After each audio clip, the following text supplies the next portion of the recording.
So the first question to ask yourself, any of you, about what it is that is something you've been hanging on to for a very long time, that is a part of your life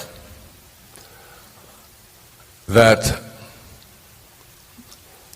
you find almost impossible to change. Even though you know what to think and you've been to all the seminars, you've read the books, you've done the right things, you still find yourself going back and slipping back into habituated ways of behaving and thinking, right?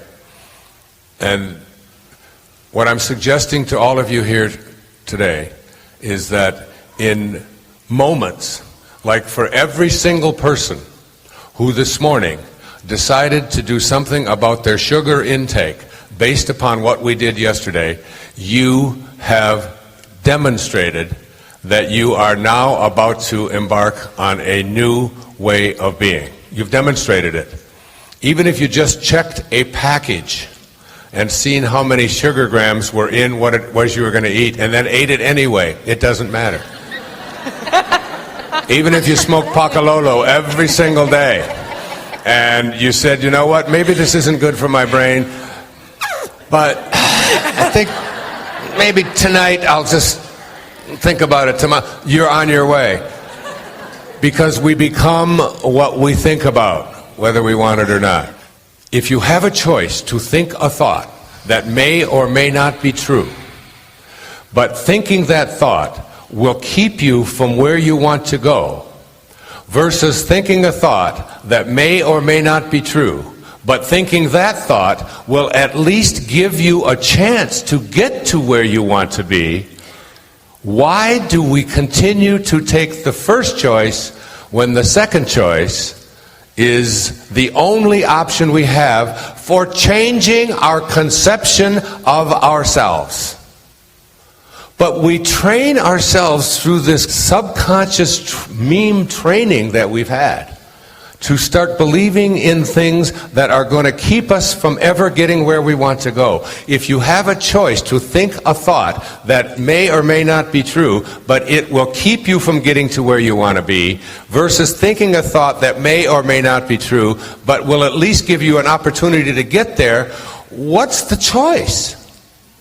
This is what Lao Tzu was telling me over and over and over again.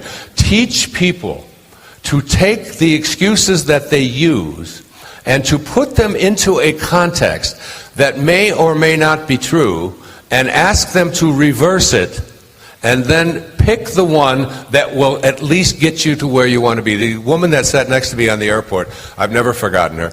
She was a photographer here on Maui. She was doing a wedding, and then she was on her way back. We were sitting on an airplane on American Airlines, and she put above the seat a whole bunch of photographic equipment, and I asked her about it, and I said, what do you do? She said, I'm a photographer. I said, do you like it? Do you enjoy it? She said, yes. She said, but I'll never get rich at it.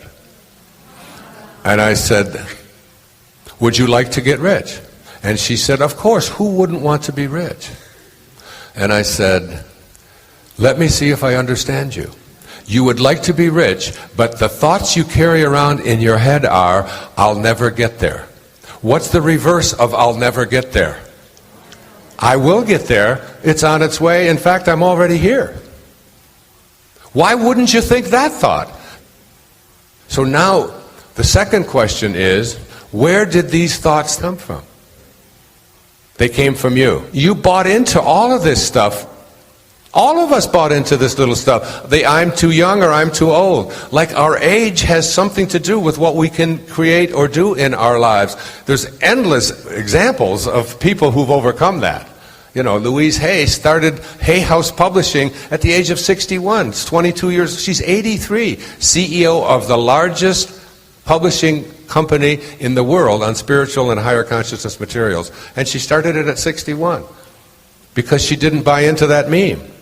So what I say to you is that there were kids in school next to you who were told the very same thing that you were told. Your siblings were told the same things by the same mother. Some of your siblings didn't buy into that at all. And some of them did, and some of them got scared. And what I say to you is, even though you didn't know it at the time, you were still making choices to buy it. If you're not willing to take responsibility for having chosen to carry around these beliefs, then you have no chance of overcoming them. You have as much chance as if you send your mother to me and I treat her and you expect to get better. It just isn't going to happen. So I say to you, the answer to the second question is, I chose them all. And I say that to you about everything, even your most serious illnesses. Take responsibility for it. It's yours. You own it.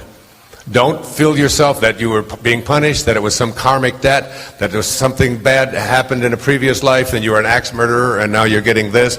Don't do that. But take responsibility for it, because the minute you say, I chose it, it's mine, I carry it around with me, I live with it, I breathe with it, I bleed it, which is what I do with my leukemia. That's what I do with it. It's mine, I own it, I took it on, and that's the only chance I have of saying goodbye to it. It's the only chance. I can blame this girl or that girl or my children or, you know, all of the different traumas in my life. I can blame the environment. I can blame the food we eat, the mercury in the fish. I can blame it all, the Ayatollahs. It's got to be somebody else's fault. It can't be mine. I don't get leukemia. It's mine. I was a vibrational match to it. I take responsibility for it. And now the third question is, what are my payoffs? What do you think is the major payoff? I go through about 10 of them in the book. The payoff for using the meme. Psychological payoffs. Avoidance of doing what I came here to do. It's simply easier. Now here's the fourth question, and this is all I'm going to do. What would your life look like if you couldn't use those excuses that you've been using? If you just couldn't come up with them, if somehow I wired your brain in such a way that you could not think those three thoughts, what would your life look like? If you couldn't think the thoughts that you've been thinking that are keeping you from where you want to be, you would feel more joy, more accomplished. What I'm saying to all of you is that if you want to overcome any of the things that you think came to you as a result of abuse, abandonment, brokenness, despair, depressed parents, whatever it might be, certainly don't exclude that and just toss it out the window and say it's not relevant, but recognize that you just didn't have the strength then, but that was then and this is now.